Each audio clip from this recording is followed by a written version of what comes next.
మున్నేరు నది ఇరువైపులా చేపట్టిన రిటైనింగ్ వాల్ నిర్మాణ పనులు వేగవంతం చేయాలని జిల్లా కలెక్టర్ అనుదీప్ దూరుశెట్టి అన్నారు. అదనపు కలెక్టర్ పి శ్రీనివాసరెడ్డితో కలిసి మున్నేరు రిటైనింగ్ వాల్ నిర్మాణ పనులు పురోగతి, భూ నిర్వాసితులకు పోలేపల్లి వద్ద కేటాయించనున్న ప్రభుత్వ స్థలాన్ని క్షేత్రస్థాయిలో పరిశీలించారు. కలెక్టర్ కరుణగిరి రాజగృహ కల్ప పోలేపల్లి వద్ద క్షేత్రస్థాయిలో పరిశీలించారు. రిటైనింగ్ వాల్, డ్రైన్, రోడ్ నిర్మాణాలు, పరిహార భూమి అభివృద్ధి పనుల గురించి అధికారులను అడిగి తెలుసుకున్నారు. ఎత్తువరకు 41% పైగా సిమెంట్, కాంక్రీట్ పనులు 32% మేర పూర్తయినట్టు, నగరం నుండి వివిధ డ్రైన్ల నుండి వచ్చే వరద నీరు నిర్వహణ గురించి, రిటైనింగ్ వాల్ నిర్మాణ పనులు వేగవంతం చేయడానికి చర్యల గురించి అధికారులు వివరించారు.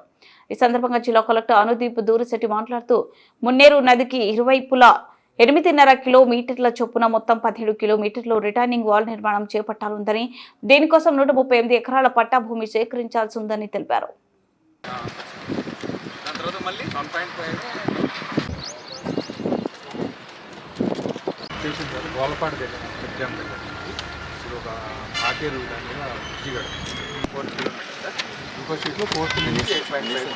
ఇప్పుడు ఇది డిస్టెన్స్ 4 కిలోమీటర్స్.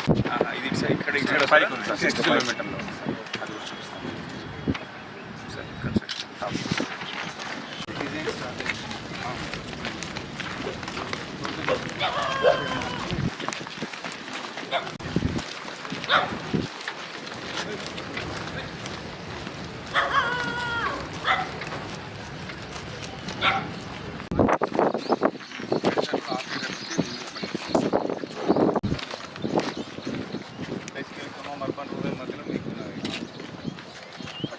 ప్లాట్స్ ఏది అది మన కాంపెన్సేషన్ అమౌంట్ కూడా ఎక్కువ అక్కడే ఉంటుంది. ఇక్కడే పురం ఖమ్మం రెవెన్యూలోనే ఎక్కువ స్ట్రక్చర్స్ అట్లీస్ట్ ట్రైన్ సపరేట్ ఇస్తాం. దీంట్లో వాళ్ళే కోర్టు వేరు.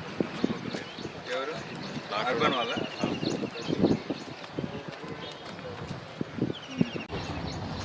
మనకి మధ్యలో ఎక్కడ సో మరి ఎంటైర్ టౌన్ నుంచి వచ్చేదంతా కూడా మీరు ఈ ట్రైన్లో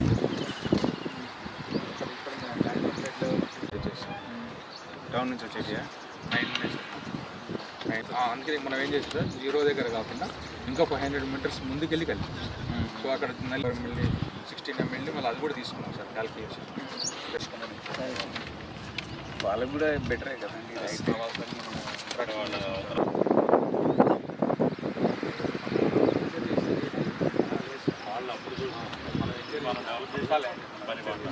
మనం ఎంజాయ్ చేసే ప్లేస్ ఏది పారేసాం అన్ని పొలాలు, అగ్రికల్చర్ గ్రౌండ్ లెవెల్ ట్రైన్లకు ప్లేసెస్ వదిలేస్తుంటారు. ఎందుకంటే మనం ఫ్రెండ్ వచ్చినప్పుడు మొత్తం అటెల్ టౌన్లో ఇప్పుడు జనరల్ ఇట్లా ఉంటుంది. ఇంట్లో స్టార్టింగ్ బోత్ సైడ్స్. ఈసారి ఓన్లీ థింగ్ ఏంటంటే మనకి పేరు గేజ్ రీడింగ్ ఇంకా పెట్టలేదు. అది మరి చేస్తే దెన్ వాళ్ళకి ఇమీడియట్గా మనం అక్కడ పంపించేసి ఈ సైడ్ లేదు. కానీ ఈ ఏరియానే మనకి మోస్ట్ ప్రాబ్లం. ఈ ఏరియాస్లో కొంచెం బ్రిడ్జ్ దాటిన తర్వాత లెఫ్ట్ సైడ్